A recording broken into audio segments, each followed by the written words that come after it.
Welcome to Things You Don't Know. Today, we're going to look at something that really has and changed the lives of almost everyone on this planet. And I think it's particularly important during the holiday seasons because, well, you'll see that there's a lot of things that this particular item just impacts. So when people think about inventions that changed daily life, they often name like electricity, cars, or the internet. But one of the most transformative technologies ever introduced into the home is something we barely think about anymore. It hums in the background. The refrigerator. Yeah, it's really something that we don't even think about. It's one of those technologies that disappears into the background because it works so reliably. But before refrigeration, food storage was a constant struggle, and food spoilage shaped how people lived, worked, and even where cities could grow. Yeah, even where cities could grow. Wow. Today, we're going to trace the history of refrigeration from ice harvesting and root cellars, which are still in use in certain places, particularly in Russia and some other places. Trace it all the way from root cellars to mechanical cooling systems and modern smart refrigerators and explain how each step changed society. So, for most of human history, preserving food meant fighting bacteria with very limited tools. People relied on drying, salting, smoking, fermenting, or burying food underground to slow spoilage. Cold was particularly valuable but unreliable. In colder regions, people stored ice from the winter in ice houses insulated with straw or sawdust. In warm climates, refrigeration was almost non existent. Cold slowed bacterial growth, but it was not controllable. But ice houses and root cellars helped, but only seasonally and unevenly as well. Yeah, the other thing was that canning. People would can things a lot, sort of a lost art. One, however, that I particularly enjoy doing. So do I, and my mother's taught me a lot about it. Yeah. Well, this problem with refrigeration limited diets and increased foodborne illnesses and forced people to shop or prepare food every ding dong day. Meat consumption was risky. Milk spoiled quickly, and leftovers were often very unsafe. Yeah, so refrigeration was not just about convenience. It actually directly affected nutrition, public health, and survival. By the early 1800s, natural ice harvesting became an industry. Ice boxes cooled food using large ice blocks. But ice boxes were inefficient, unsanitary, and very dependent on delivery networks. That kind of pushed engineers towards artificial cooling. In the early 19th century, the ice trade became a very major industry, especially in the United States. Natural ice was cut from frozen lakes and shipped to cities. Ice boxes became common in middle class homes. These were wooden cabinets lined with metal, where large blocks of ice cooled the interior.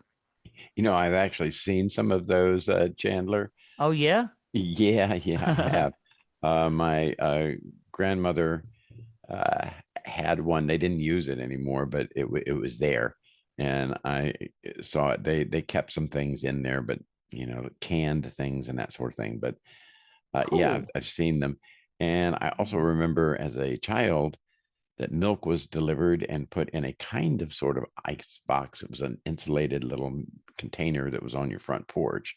That's what the milk was put in when it was delivered? Yes, yes. They would bring Oh, bottles of milk there and you'd stick it in that box. In return, you would use the milk, put the empty bottles in that box. So when the milkman came to make the delivery, they'd pick up the empties. You know, it's kind of a neat little piece of nostalgia. it really is. I like that. Thank you for sharing that, Dr. Weaver. Yeah. Ice boxes, they had serious limitations. The ice melted pretty quick. Sanitation was poor. I mean, milk bottles that were sealed, that was kind of okay, except that it didn't really keep it at a really great temperature. Deliveries were very expensive. In hotter climates or during warm winters, ice could be very scarce or unsafe. This created demand for artificial refrigeration, machines that could reliably produce cold. And you kind of wonder how they came up with this. The first major breakthrough came in the early 19th century with mechanical cooling systems. Early designs used gases like ammonia or sulfur dioxide to absorb heat. One of the key figures was Carl von Linde, who developed efficient vapor compression refrigeration systems in the late 1800s.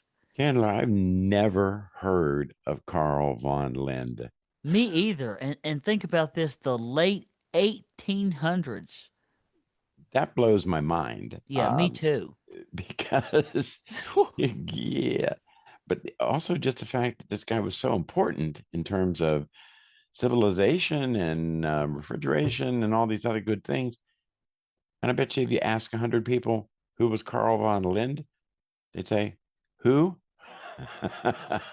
Well, I have to admit, before today, I would be one of those 100 people. I would have been too. Okay. So, these systems that were developed were initially used in industrial settings, breweries, meatpacking plants, and food warehouses where temperature control mattered, of course, economically. Can't have spoiled food because you can't sell it, right? Absolutely can't make that money. Hmm. Yeah. And see, this allowed food to be transported farther, be stored longer, and be sold more cheaply. Cha-ching, cha-ching. It also helped standardize food quality across regions. Yes. Mechanical refrigeration transformed global trade. Meat from Argentina, dairy from Europe, and produce from distant farms could now reach urban markets intact. This fundamentally changed cities. Urban populations could grow without relying on nearby farms because food no longer had to be consumed immediately. Yeah, that is so important. Oh, yes, I think so too. Yeah, because in back before then, you had to have, if you were having a big population center, you had to have a farm nearby to feed them. Yeah, And now this meant you could have more distant farms and larger farms. Great idea. It also reduced food poisoning rates and improved nutrition, especially for children and infants. When did refrigerators start getting into homes? Well, home refrigerators began appearing in the early 20th century, but the adoption of them was slow. Early models were expensive and they were unreliable and sometimes dangerous. Yeah, I'll say they're dangerous. They use toxic refrigerants sometimes, like ammonia and methyl chloride. Leaks could be fatal. Yeah, despite this, companies pushed forward. One of the most influential brands was Frigidaire. Another was Kenmore. They helped popularize electric refrigerators in the 1920s. As electricity spread to homes, refrigerators became much more practical and more affordable. Yeah, a major turning point came with the development of safer refrigerants, particularly chlorofluorocarbons or CFCs, marketed under the name Freon. Freon made refrigerators safer, quieter, and more reliable. By the 1930s and 1940s, refrigerators were becoming standard household appliances in developed countries. Yeah, this really shifted household behavior. Weekly grocery shopping became normal instead of daily shopping. Leftovers became more routine. Food waste decreased, at least temporarily. A lot of listeners may be surprised to learn that early refrigerators did not actually include freezers in them. That's right. Integrated refrigerator freezer units became common or more common in the late 1930s and 1940s, but widespread adoption happened really after World War II. Before that, freezing was often done separately, or in some cases, just not at all. Post war manufacturing advances made dual compartment units affordable and reliable, which supported frozen foods and weekly shopping. Nothing to go through the grocery store and find bunches of frozen food that you take home and stick in your freezer and pull it out when you need it. Well, nothing to go to the grocery store and find a whole bunch of refrigerators and freezers sitting around. Yeah, that's true. So, at a basic level, refrigerators don't create cold, they move heat. That's exactly right. And a refrigerant circulates through a closed system. It evaporates inside the fridge, absorbing heat, and then releases heat outside as it condenses. The temperature is regulated by a thermostat, which monitors internal temperature and cycles the compressor on and off. Modern units use electronic sensors rather than mechanical thermostats, allowing tighter control and separate zones for freezer and refrigerator sections.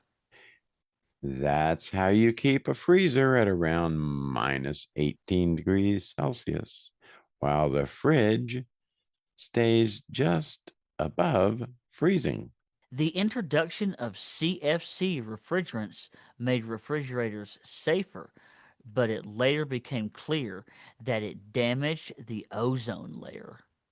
Yeah, that discovery led to an international action, most notably the Montreal Protocol in 1987.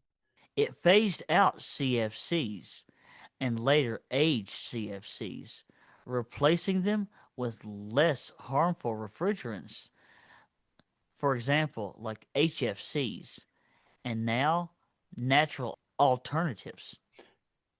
Modern refrigerators also seal systems more effectively. That reduces leakage and use far less refrigerant than early models did. Our refrigerators today are significantly more energy efficient than models from even 30 years ago. Yeah, improved insulation, variable speed compressors, and better controls have reduced energy use and emissions. But globally, lack of refrigeration still causes major food loss, especially in developing regions. Now, after World War II, refrigerator ownership exploded. Suburbanization, supermarkets, and frozen foods all depended on widespread refrigeration. Freezers became larger, allowing long term storage of meat and prepared foods. This supported dual income households and reduced daily cooking demands. Refrigerators also changed gender roles. Time once spent preserving food manually was reduced, contributing indirectly to more women entering the workforce. While refrigeration improved the quality of life, it did create new problems. CFC refrigerants were later found to destroy the ozone layer, as we mentioned. And this also led to international agreements like the Montreal Protocol, which phased out ozone damaging chemicals.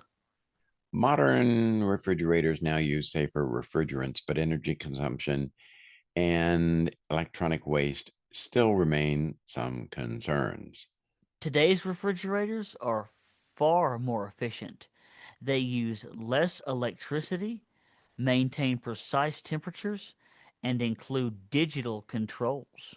It's amazing. Some models now include cameras, inventory tracking, and connectivity to smartphones, features that raise questions about necessity versus novelty.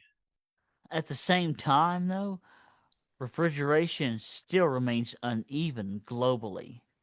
In many regions, lack of cold storage still leads to massive food loss. And refrigeration is often invisible because it works quietly in the background. Like we're talking about 35 to 45 decibels, which is like almost, we just sort of block it out. We don't even hear it anymore. Right. But on the other side, it supports modern healthcare, vaccines, and we need that to store them, global food systems, and basic nutrition. It's a reminder that not all transformative technology is dramatic. Some of the most important inventions are the ones that we stop noticing. Yeah, and I gotta say, I disagree with you a little bit, Chandler, because to me, I think it's pretty damn dramatic. I think this is amazing. I mean, because I'm thinking about some guy sitting there, Lind, sitting there going, how can I keep the food cold?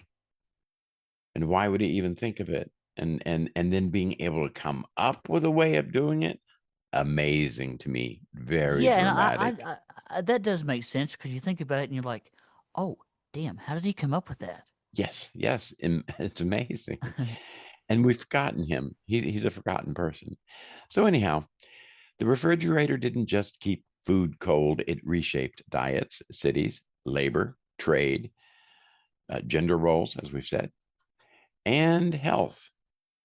And like many technologies throughout history, it solved old problems while creating new ones in its path. That is so familiar. Indeed.